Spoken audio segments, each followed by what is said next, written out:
This is the oil record. I have to redo. This is a redo video.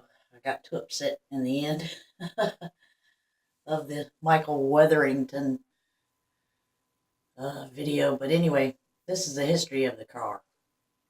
I had a boyfriend, and he's wanting me to buy this car because it's only $1,000, and then I can drive his car. And he just wants this BMW so bad. So we go to visit Mike Weatherington, who has this BMW that's old, for $1,000. And I'm in the back, not really paying attention. And then I hear Mike say that there's a fume leak in the car. We have to keep a crack in the window because of the fume leak. He can't find it. So I'm not really going to drive the car. So I kind of remembered, but it didn't stick out in my mind. It wasn't foremost in my mind. But anywho, it was about 6 months later or so. Me and the boyfriend broke up, and we're having to get our vehicles back. And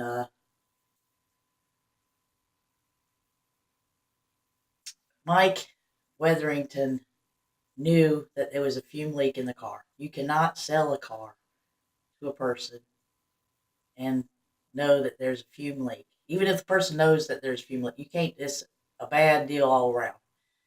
And so after all this crap happened to me with the fume leak, almost killing me, uh, I called. Oh, and I wanted to say one thing that saved my life was when I passed out at the wheel. I was backing up, and the second car I hit was never reported on, other than me saying that I hit a second car, and I was on top of it. And I think it was a Spanish guy, Mexican, I don't know, just Spanish. He was so mad at me because I was on his car, and he's like, "Crazy woman, get off my car!" And he was like tapping on the window, and I think that's what made me roll the window down. And that little bit of air saved my life, and I appreciate you, Mexican guy, for getting my attention to open up the window. Because another few seconds, I probably would have not made it. But I told Mike about the car and what had happened and everything, and he said that he would help me, but then he never really did. It was just him taking advantage of me. Oh God, sick asshole motherfucker. I should have sued him.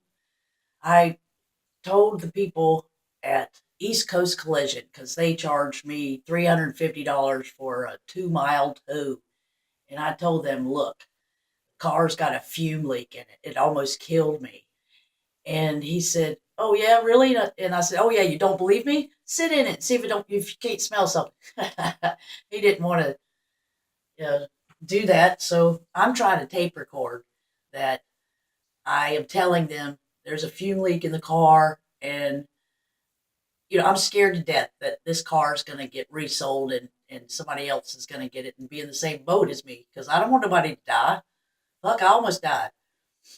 And that's not fun because you kind of just go to sleep and that's it. But damn, I saw the car about 6 months later at a gas station, and I ran over there. I'm like, dude, this car. He didn't know English very well, and he thought I was a crazy woman trying to tell him about keep his windows down because I knew it was that car, and I didn't know if it was fixed or not. And how am I ever supposed to find out unless the cops have got a death scene because somebody fell asleep at the wheel or some accident with that VIN number on that BMW, the old one. Let's see, what was it? It was an E528. God, I can't even remember. So, well, I know they have it on record, but I think that's it.